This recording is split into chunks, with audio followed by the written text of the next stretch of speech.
Hello, and welcome to Stories Written and Read by Philip Ballerscheff. You're listening to A Delicate Matter. If you'd like to read along as I read these stories, you can find a link to my blog in the description of this video. As always, remember to like, share, and subscribe.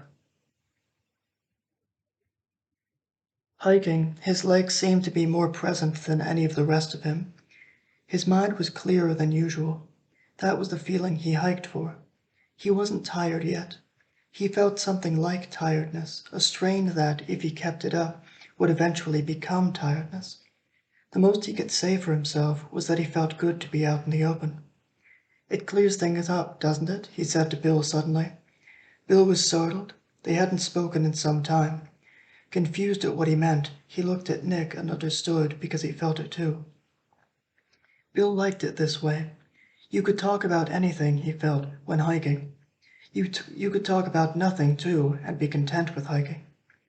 They didn't have to explain it, but Nick said he wanted to try. Bill said he was overthinking it. Nick was silent for a moment, not hurt, but finding the words for what he wanted to say. When he finally spoke, he explained it as Bill would have, only at length, and when there was no more to explain, he invented things to say. He drew distinctions where Bill couldn't see them, and he couldn't either, such as between how they talked out here and how they talked at home, when one of them visited the other, but he wanted to talk, and Bill let him. He nodded thoughtfully at what he would have said himself, and cheerfully ignored the rest. The incline they were on was gentle, but it wasn't their first. They had been hiking since morning, starting their hike under a pale blue sky that came from the fading of the darker blue of night. These were no expeditions. They might stop to rest and had emergency supplies in their backpacks, but they kept the time they spent hiking under half a day. They weren't hitchhikers. People would sometimes pull over to the side of the road and ask them where they were going, only for the pair to inform them that their hospitality was welcome but not needed. So far, they hadn't seen anyone else on the trail today, and the cars they saw were too busy to pull over. They had hiked to where the countryside began, where their longer hikes often started in earnest, when a man came in their direction. He was trembling and holding himself with folded arms, rocking back and forth slightly so that his head and body bobbed. Nick brought his arms to waist height, ready to catch him if he fell. Though the man remained unsteady, he stayed upright, to his credit, as if he knew what Nick was worried about and took heed at the warning. They couldn't see what they could do for the man that he hadn't done for himself. They had no car, they couldn't carry him, and if they stood at his side and had him lead on them, where could they go for help, walking like that? The man didn't say what was the matter with him. They asked him, and he shook his head, though that could have been the trembling, they agreed. The man went to lie down, propping himself as best he could against a rock that didn't cover the whole of his back. Nick had rested there himself sometimes when he and Bill hiked this trail and he was waiting for his strength to return. Bill didn't like to sit down on a hike. It was bad for your circulation, he said. Bill stood off to the side, watching them. Unlike Nick, the man didn't seem relaxed by his rest, nor even happy to take his weight off his legs. He looked cramped by the size of the rock and by the way he held himself. He had set himself against the rock for support and couldn't have been trusted to stay in that position without it. That was why he had headed straight for it. Nick wished he could have rested there. He knew the area too well to tell himself he would find another rock like it. Oh, don't start feeling sorry for yourself, Nick thought. You shouldn't complain. You've got your health. That's why he needs to sit down, and you don't. Are you all right? Nick asked the man, more out of concern than any belief he would get an answer. The man shook his head like an animal shaking off flies. It annoyed Nick to see this. It would have been easier for him to answer than to shake his head, however tired he was. However short his reply, it would have said more too. The man was stupid, Nick said to himself. For the first time, he said it with proof to point to for what had before only been his frustration. He didn't ask the man's name or where he lived or came from. He had thought that the man would open up with time, But if he didn't talk about his pain, what chance was there that he would talk about the rest of him? Suddenly the man seized up and sat bolt upright, as if he'd been pricked, screwing his eyes up against the pane. The moment passed, and he slouched as suddenly as he had sat up, his eyes standing wide, dull and unfocused. Now this was something he couldn't help, Nick thought, and he didn't want to hold this against him. Not wanting to tire the man with questions he wouldn't answer, Nick looked at him. He had no visible injuries, no blood. It must be something internal. The man let himself be observed without meeting Nick's gaze. "We won't get an ambulance out here," Nick said to Bill. "Maybe a car will come," Bill said. "Or another hiker. Good idea. We'll leave him with the next person who comes along." As far as their conversation was concerned, Nick left the matter there. He continued thinking about it alone. If someone did come along, it would be a delicate matter of making the man their problem, of slipping them the responsibility he had taken up with Bill. Nick stayed by the man. Bill walked by the road, going against the direction he figured cars would be coming from. There was no path for him to follow. Trampling the grass, he made his own path as he went. Where the grass was tall, Bill brought his legs up as if he were marching, and brought them down again to flatten the grass underfoot. What a sight he must be for Nick, he thought. He was thankful when the grass leveled off. "People can see us better if we move," Bill explained when he came back to where Nick and the man were waiting. He set off again, making no indication that they should join his patrol. That was something they could do for the man that he couldn't do alone, Nick thought. They could attract more attention in their greater numbers than he could with his one. All three of them had their thumbs out. The man's thumb was halfway up and crooked, his one arm still holding himself, his other arm not fully extended, and the gesture he was making unclear. Had he been alone, no driver would have thought he wanted a ride. Nick took off his backpack and thought about telling Bill to take his off too when he returned. Nick didn't see it anywhere. Bill must have it with him. Holding his backpack by one of its straps, he looked around. There was no place to put it and no one to keep an eye on it. The man wouldn't keep it safe. Bill didn't stay in one place. Nick put his backpack on the ground and sat down beside it. He took inventory of his first aid kit, considering its contents, asking himself which of the things he had could help the man, working backwards from the cures he knew to the sickness he didn't. He emptied the kit this way until everything was strewn on the grass. There were bandages, disinfectant, a compress, a bottle of aspirin, of which he took one, along with a swallow of his water bottle, suspecting the onset of a headache. This was another one of his preventative measures. He went back to his backpack and found gauze and tweezers and more than he knew what to do with. He was prepared for nearly everything, for this too, probably, or he would be if he knew what it was. He gathered his things and put them back in the kit. Rifling through another of the backpack's compartments, he found an extra cap and gave it to the man, putting it on his head and adjusting the angle of the visor, bringing it down to where it shaded the whole of the man's face. The man turned his head so that the light struck his cheek, revealing a sheen of sweat. The cap, navy blue, was no darker for the sweat it touched. The man didn't wipe the sweat away. Nick wondered if he would wipe it away when he sweated from his brow and the sweat went down his face and into his eyes. It was a hot spring day that would feel like summer if you acted like Bill. Nick felt sorry for him, but he wasn't doing himself any favors strutting around like that in this weather. There was a tree the man could sit under to shade the rest of him, if only, Nick thought, he could get the man to move. He thought this without ulterior motive, thinking of the man's own good and not of luring him away from his rug and taking that for his own, as he might have done when the man first sat down there. To be courteous, he asked the man if he was thirsty and held his water bottle up for him to see. Again, no reply.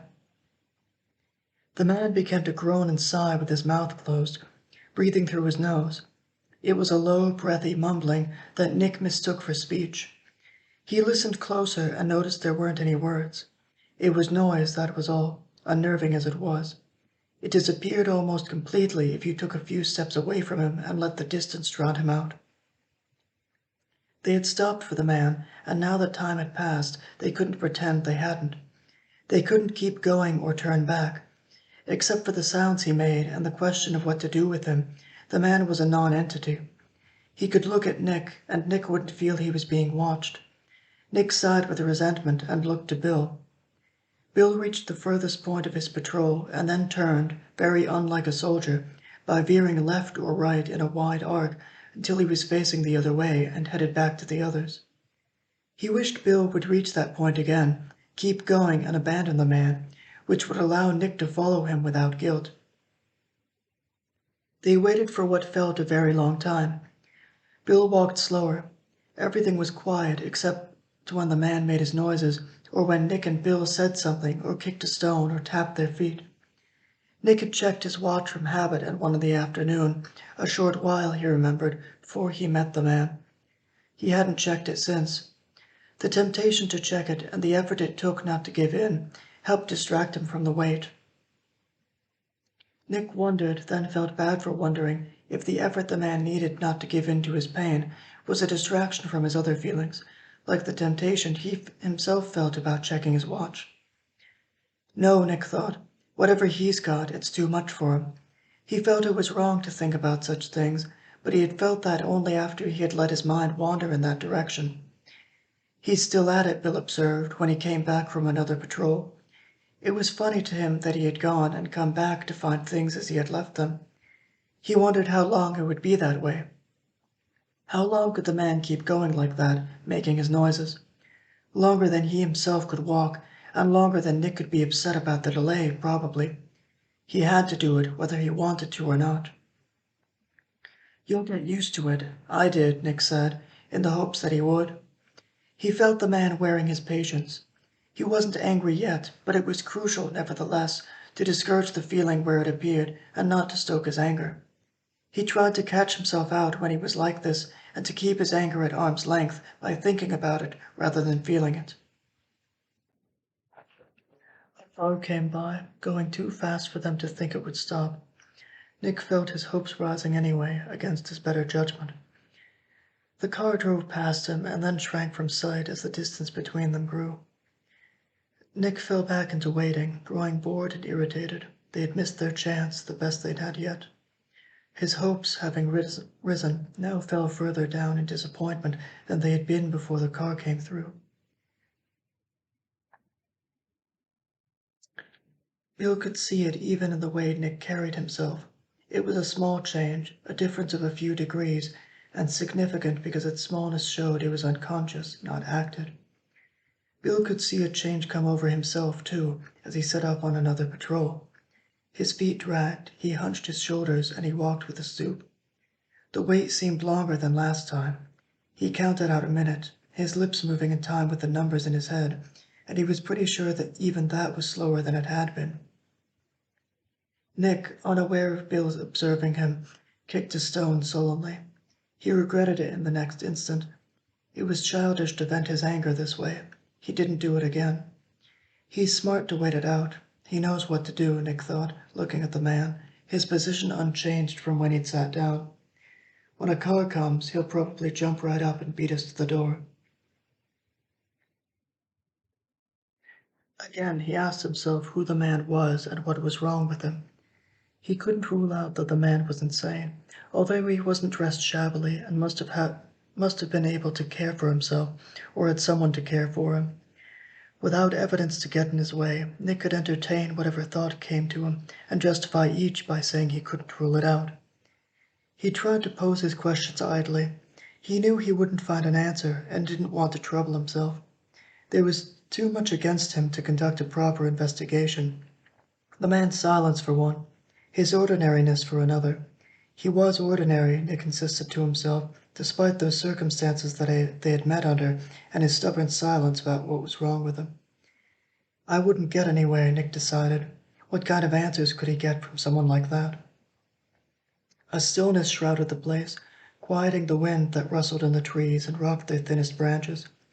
No trace of morning remained, no sign of dusk would show itself for some time. They were hours and hours apart from either end of the day. Not having moved for a while, they had reached midday. Time had overtaken them. The afternoon was a large expanse that was moving out from under them. The man was serene, his eyes half closed. He had dozed off easily once the worst of it was over. Sleep spared him from wading through what came after, more of the same pain he had already endured. Now awake, he hardly made a sound. He didn't buck up any more. When he moved his head, it was like something he might have done in his sleep, not a painful jerking motion. He had a paunch, and because of its size, Nick could see it rise and fall and know that he was breathing easy. Nick saw Bill coming back and went to join him. "What are we going to do with him?" Nick asked. "Do with him? What do you mean?" said Bill.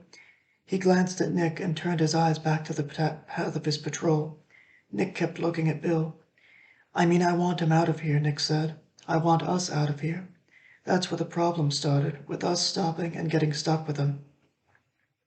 He hated to be tied down like this. He was tied to Bill too, but Nick knew him and tried to trust his judgment. If Bill wanted to wait, he would wait with him. Nick continued on Bill's patrol with him, trampling a second path beside Bill's own, and performing the same curious march on the high grass that he had found so funny with Bill. Bill was slower than before. He had noticed it himself. He was trying not to slacken his pace, but he couldn't make it come off right. It wasn't natural, and because of that, he walked stiffly. As the field stretched out in front of them, Nick lost sight of the reason behind Bill's patrol. They could march as they liked, he realized, the thought stopping him in his tracks, and it would get them nowhere. At least he's doing something, Nick thought, turning his criticism around. I'm as useless as the other guy, but what's he doing anyway? Nobody'll see him. He won't get us a car. Bill looked to the side, then over his shoulder. Seeing Nick, he nodded as deeply as his position allowed. It put Bill at ease to know where Nick was. He didn't care about him staying behind. Nick thought about telling Bill his doubts, then reconsidered. It occurred to him that Bill probably knew it was a long shot and that he was doing what he could. Or maybe it's not such a long shot, he said to himself. He's hard at work getting us the car we need, and I'm the one slacking off.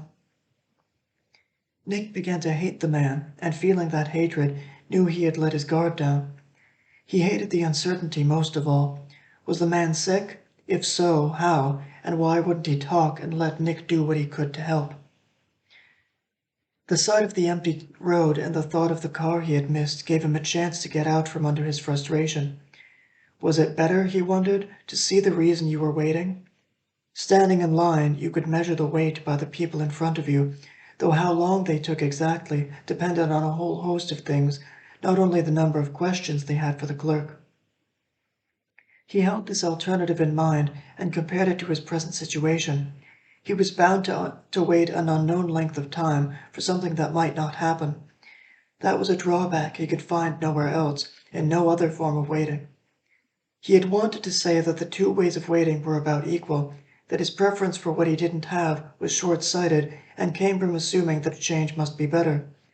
The more he thought about it, however, the more he preferred his alternative. It wasn't a very comforting conclusion to reach, but he had no way out. He had no line to stand in.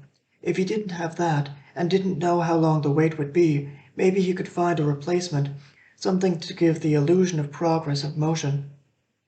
He looked around for what he could use. There was no river to watch as it ran. The wind in the trees moved the branches in the same rocking motions it always did, from one position to the next, and always the same positions. He watched the clouds move across the sky, and noticed that his shadow, and the shadows of the trees which towered over his own, had grown at a speed even slower than that. None of them would do. Newly defeated, he went back to thinking. What he wanted from his river was a way to fill out the wait. Maybe that's what Bill's patrol was to him. The idea intrigued him, and he explored it further. Bill believed in his patrol, he supposed, to the point that evidence for or against it was unnecessary. It would get them a car, somehow or other. The car they had missed, and each minute that passed without another arriving, meant only that he hadn't been at it long enough. That was the genius of it, Nick thought. It was right, even when it wasn't working. If not for that, Nick didn't know how else Bill could have held out this long.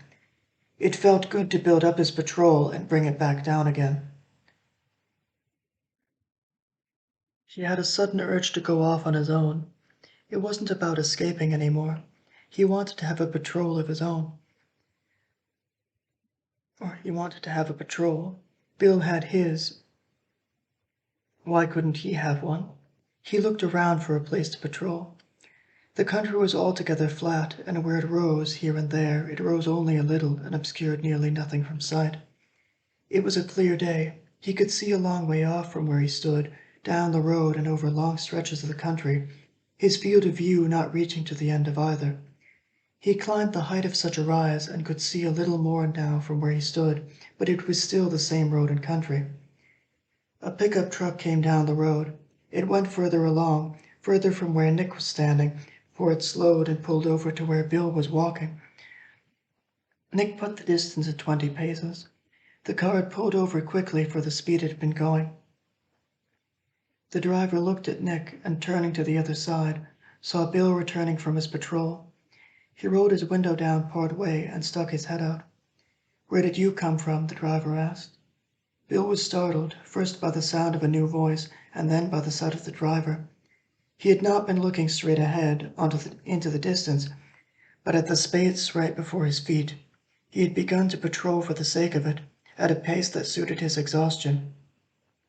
Determined to hold out until someone saw him, he hadn't thought it would happen so soon, and had no longer really believed that what he was doing could bring that about. "I was walking by the road so cars would see me," Bill replied. The words felt strange to his ears after hours of silence. "It worked, didn't it?" He smiled as he said this, surprised at his success. "I guess so," the driver said, not knowing what to make of that, or of the man who said it. He rolled the window down the rest of the way and put his arm on the space where the window had been. The more time went by, the more the sound of the engine felt out of place and annoyed him. He switched it off. "I saw 2 others when I was coming up," he said to Bill. He leaned on his arm as he turned to face him again. "From the looks of them, I thought they were hitchhikers or needed directions." "Are they friends of yours?" "One of them, yeah. We found the other one here," Bill replied. Nick, meanwhile, had understood what had happened sooner than Bill. In his impatience, he had kept a constant lookout for cars, and now that they had found one, he came walking over, quickly, with purpose, nearly breaking into a run. "He should have been here sooner," Nick said to himself, no thought of thanking the driver. We should have never needed him in the first place." Nick told the driver what they needed him for. "There's a man, we don't know what's the matter with him, and we couldn't get an ambulance. We need you to take him." "Take him where?" the driver asked. "A hospital. Somewhere near a hospital, that's enough. He's not hurt, I don't think. But there's something the matter with him. We didn't know what to do. We didn't want to leave him here." The driver nodded. "All right. Where is he?" "I'll get him," Nick said, already turning around as he said this. Bill followed, swept up in Nick's agitation, though not feeling too impatient himself. They found the man lying on the rock. Far from scrambling to his feet, as Nick had thought he would, the man moved slowly, seeming far older than he looked. It had been a while since they had seen him move, and it was as striking as it had been the first time. He lifted his head at the sound of the truck only after it had come to a standstill. Bill nudged him with his foot and started to say there was a car ready to take him home. Nick interrupted him, grabbing the man by the arms and pulling him to his feet in a swift yanking motion. The man was standing before he realized what had happened. He made no attempt to resist and was too dazed to be surprised. Nick let go of one arm, kept a hand on the other, and put an arm around the man's back, encircling him in a firm grip, forcing him to match Nick's pace or be dragged to the car instead. He hurried the man along, trying to make up for the time they had lost. Whatever discomfort the man felt, he didn't show it. Nick wasn't trying to be brutal about it. He didn't want to punish him. Nick wasn't trying to be brutal. He didn't want to punish him. They came to the tall grass. Nick gave the man the better path, the one Bill had made. Nick took the path he had started. It reached to about where the driver was parked. "You could put him in the back," Nick said as he approached the car. He had loosened his grip on the man and held him by just the one arm, like a child. "There's room up front," the driver said.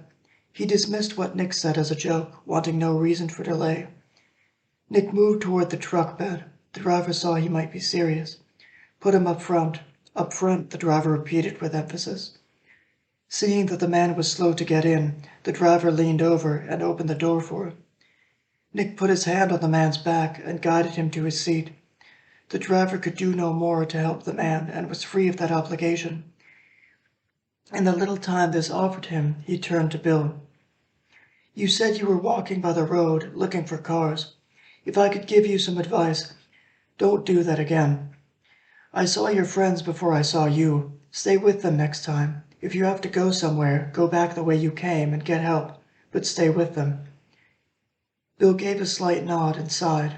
"Ah, well, I didn't think of that," he said. That was the best reply he could make. His voice was flat. He looked deflated. The faith he had had in his patrol was gone.